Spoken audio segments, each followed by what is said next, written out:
desire your prayers as we study the Word of God together. Some months ago, I received a call from one of my best friends, and it was nothing unusual to receive a call from him because we usually talk 2 to 3 times a week in the first place. But on this particular day, it was a call of panic, it was a call of frustration, it was a call of trouble as well as emergency. I immediately noticed it because his tone was much different than usual, and his language was not a lot to be desired on this day. He was out of his usual character. He called me because he just needed somebody to talk to. He needed a listening ear. He had a heavy burden that he needed someone to help him share. And when I asked him what was wrong, he said, "Man, it's my wife. She has made me extremely angry. No matter what I do, she is never satisfied. She always complains. She always nags. She disrespects me." And he said, "Reverend, I'm really about tired of it." And I said, he said, "Reverend, I want my family to be together, but I just don't know it."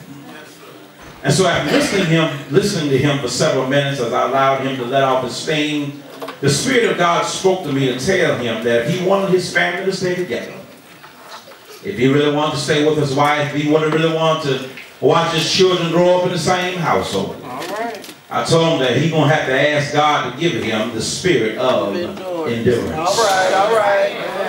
He was going to have to ask God to give him spiritual power to withstand and endure what's really going on. All right. My brothers and sisters, we're just in the month of February. We move from one year to the next. We need to realize that life gets hard. Life sometimes gets heavy. Life can sometimes get burdensome. Throughout the course of a year, marriages can get hard. Personal and family relationships can get hard. Jobs can get hard. As soon as it seems like that you have one side of life nailed down, the other side of life becomes unnailed. Problems hit us from all angles. As we evaluate our lives, all of us have family issues. All of us have job issues. We have friendship issues. We have health problems. We have bereavement from a loved one leaving. But through it all, we have to ask God to give us the spirit of endurance. All right. Jesus, let church say Jesus. Jesus never promised us that life was going to be easy. He said in John chapter 16 verse 33, "In this world you shall have tribulation." He says in Psalms 34 verse 19, "Many are the afflictions of the righteous." Job says that man is born of a woman already got 2 strikes against him. Number 1, he just got a few days. And those few days are full of trouble. And so since our Christ has forewarned us that life wasn't going to be easy, we have to ask God to give us the spirit of endurance. Well, preacher, tell me this evening, what is endurance? Well, now, that word endurance means to undergo without giving in. Are y'all with me here? That word endurance means to bear from underneath. Are you with me so far? That word endurance means to remain under suffering. That word endurance, are y'all with me so far? That word endurance means to tolerate. It means tenacity. It means to hold on. It's being able to bear under a particular weight. It just means to hold on.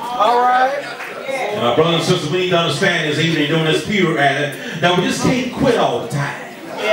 Are y'all with me here? We just can't walk away all the time. We just can't throw in a towel prematurely.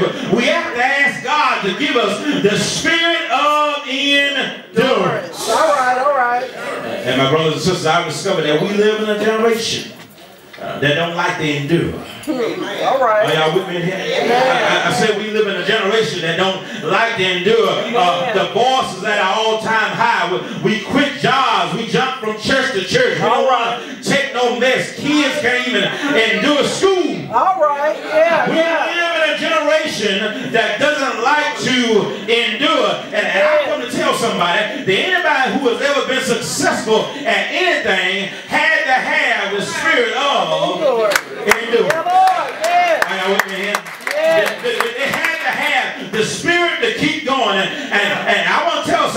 Barack Obama had to have the spirit of endurance. All right, all right. Michael Jordan had to have the spirit of endurance. Yeah. And since this is Black History Month, Hank Aaron, Jesse Owens, Jesse Jackson, all had to have what? The spirit of endurance. Martin Luther King, Maya Angelou, Sidney Poitier, all had to have the spirit of endurance. Your grandfather, your grandmother, all had to have the spirit of, help me say endurance. Amen. Do I have a witness in here? Listen.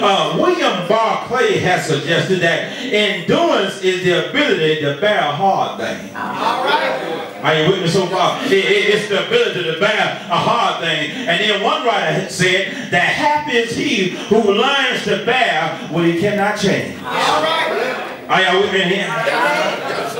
Christopher Reeves, you know Christopher Reeves. He gained fame in the late 70s and early 80s as Superman. You know, Christopher Reeves played in the Superman movies. And you know, Christopher Reeves ended up getting hurt real bad before he died in a horse accident. And he was paralyzed in a wheelchair for years. And Christopher Reeves once said that a real hero, now this is Superman talking now, he said a real hero is an ordinary person who finds the strength to persevere and endure in spite of overwhelming circumstances. All right. Can I get a witness in here? And so this evening, as I heard, when we look at our text, if there was anybody that had this spirit of endurance, it was the Apostle Paul himself. All right. Paul gives Timothy his own example of how to endure.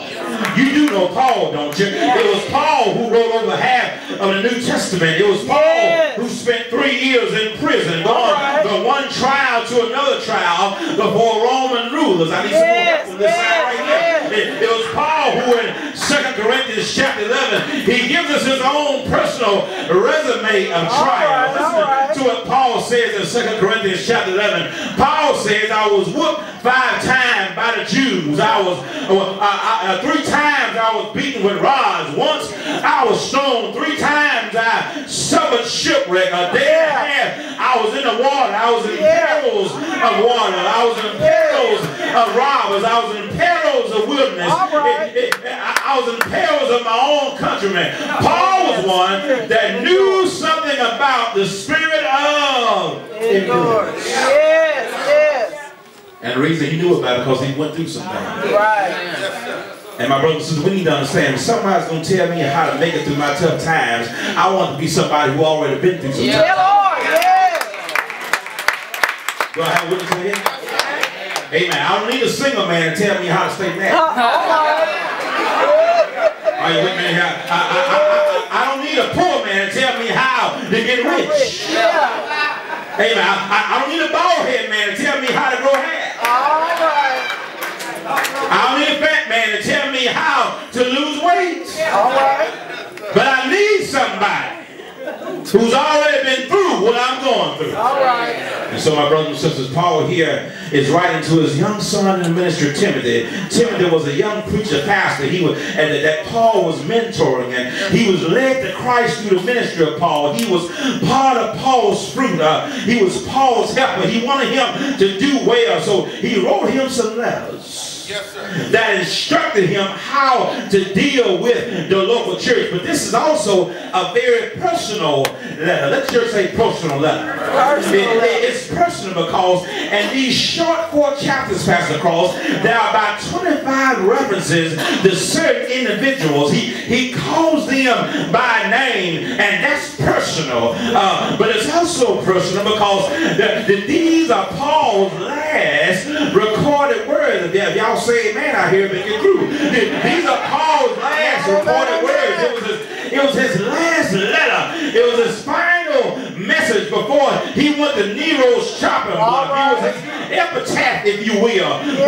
But we need to understand here, sweet home, that this letter was not a swan song of the feet, but rather it was an anthem of victory. Because Paul says in chapter 4, I have fought a good fight. Y'all read that? I have finished my course. I have kept the faith. But one of the main reasons that really jumped out at me in this letter was that Paul told Timothy to learn how to endure. He told Timothy how and what he endured. And 2 Timothy chapter 2 verse 3, he tells Timothy, thou therefore endure hardness as a good soldier. In chapter 2 verse 10, he says, therefore I endure all things for the elect's sake. In chapter 4 verse 5, he says, but watch thou in all things endure afflictions. In other words, he was simply telling Timothy, if you're going to be able to preach, if you're going to be able to pastor and deal with people that God has placed you over, you have to learn how to have the spirit of endurance. All right, all right. I want to tell somebody this afternoon at First Baptist that we're going to make it through the year 2012. We have to ask God to give us the spirit of endurance. I know the economy is bad. I know gas is high. I know you're a single parent with 2 and 3 kids and the father ain't nowhere in sight. But watch this. You got to ask God to give you the spirit of endurance. I know you're all by yourself. I know people have did you wrong. I know jobs that kick you to the curb. But guess what? You have to ask God to give you the spirit of endurance. Yeah. I know people are haters. I know people are mean. I know people are racist. I know people are jealous. I know people throw rocks and hide their hands. I know you've been lied on and talked about and mistreated. But you got to ask God to give you the spirit of endurance. All right. Paul says persecutions, afflictions which came unto me. Well, watch this. That word persecution simply means to suffer. It's usually, watch this, persecution. It's usually what people do to you. All right, all right. Do I have witnesses here? Yeah, Lord. That word affliction means something undergone. It means hardship, pain. It's usually something that's going on with you, such as sickness or disease. Paul didn't go looking for persecution. All right. Did y'all hear what I said? All right. He didn't go looking for afflictions. Yes. But the text says they came under him. All right. My brothers and sisters, I came all the way from Gospel Temple to tell you this Sunday afternoon that you don't have to go looking for trouble. But trouble will come looking for you.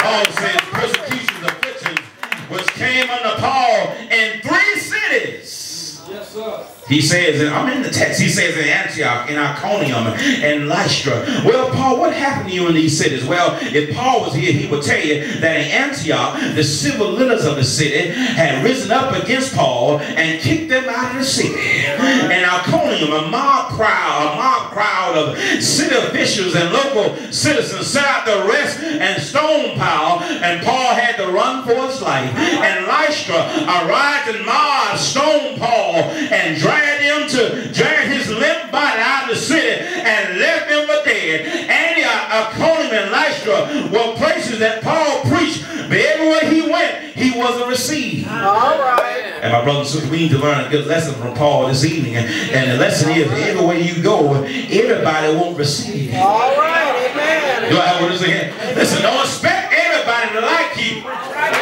I have what you just make sure that you're doing God's will. But look what Paul says. He says, what persecutions I endured. All right. The persecution, that it knocked me out, but it knocked me down, but it didn't knock me out. Yeah. Do I have what is? Paul says, I went through some things, but I was able to endure. And so in 2012, First Baptist, how can endurance help us? Well, number one, we need to realize as I get ready to close that endurance helps us to deal with difficult people. All right. Amen. Do I have what you're saying? Let's just say difficult people. All right.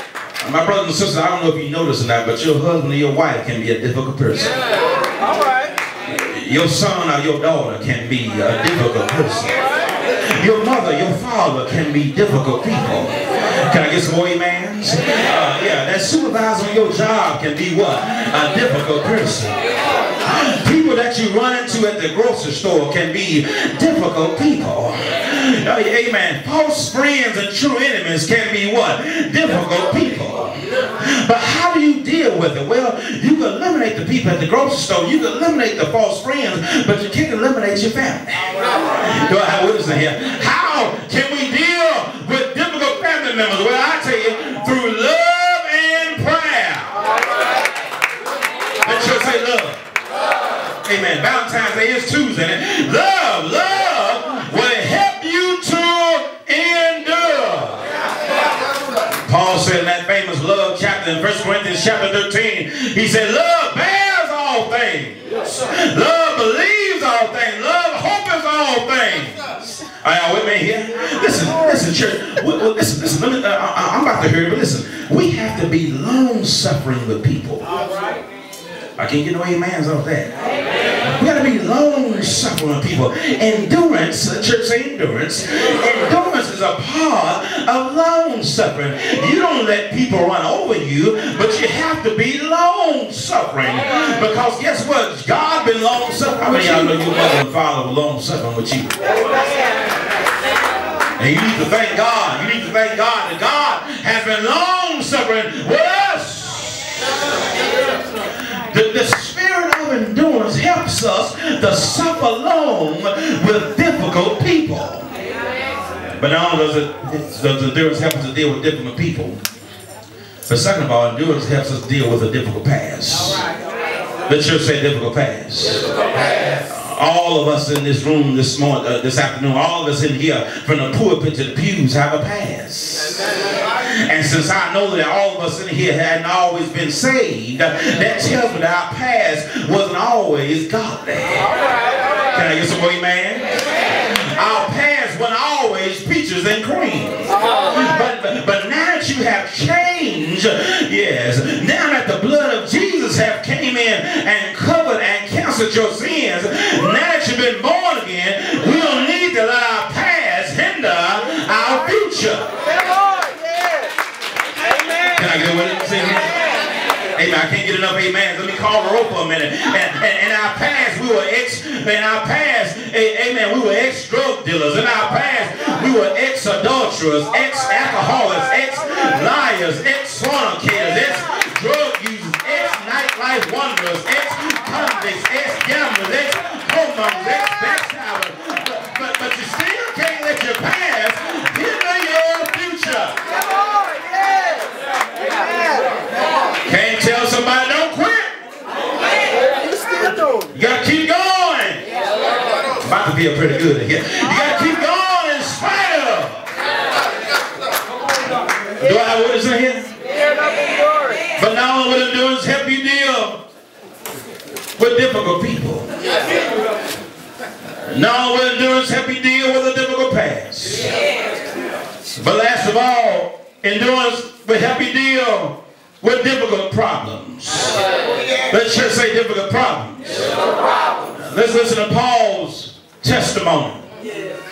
Paul said persecutions, afflictions, which came unto me at Antioch, which came unto me at Iconium, which came unto me at Lystra. Paul says, what persecutions I endured. But watch his testimony. His testimony was, he says, out of them all, the Lord. Yeah, out of them all, the Lord delivered me. Yeah. In other words, Paul was saying that in those three cities, yes, everywhere I went, there was trouble. Yeah, but the Lord helped me to make it through. Did you hear what I'm saying? And I believe you here now, First Baptist. But is anybody here this evening have ever had some trouble? Did you hear what I'm saying? Have you ever had some persecutions? Have anybody ever lied on you? But guess what you made? You made it with the help of the Lord. Did you hear what I'm saying? Paul had some rough times. As a matter of fact, Acts chapter 16 will tell you that Paul and Silas, they were going around one day and they were just being a witness for the Lord. And all of a sudden, a witchcraft woman got behind them and started messing with them. And through the power of God, they delivered that woman. And the next thing you know, Paul and Silas were thrown in jail. Did you hear what I'm saying? They beat them first, and then they threw them in jail. But let me tell you what Paul and Silas did. They didn't complain, and they didn't cry. But the Bible says that at midnight they had devotion. Did you hear what I'm saying? The old preacher said that since Paul's name started with a P, he must have prayed. And Silas' name started with an S, he must have sang. And whatever happened was they had devotion at midnight. And when they had devotion at midnight, an earthquake came and got Paul and Silas out of jail. I believe First Baptist, but that tells me that your praise will help you to get out of your trials. Your praise will help you to get out of your bad times. Did you hear what I'm saying? You got to have the spirit of endurance. I got one more name for you that had the spirit of endurance. His name is Jesus. Do you know who he is? He went down the Calvary's cross. He had the spirit of endurance. They put nails in his hand and nails in his feet. He died. Everybody here know he died. Out on Youngest cross. Died for my sins and yours. But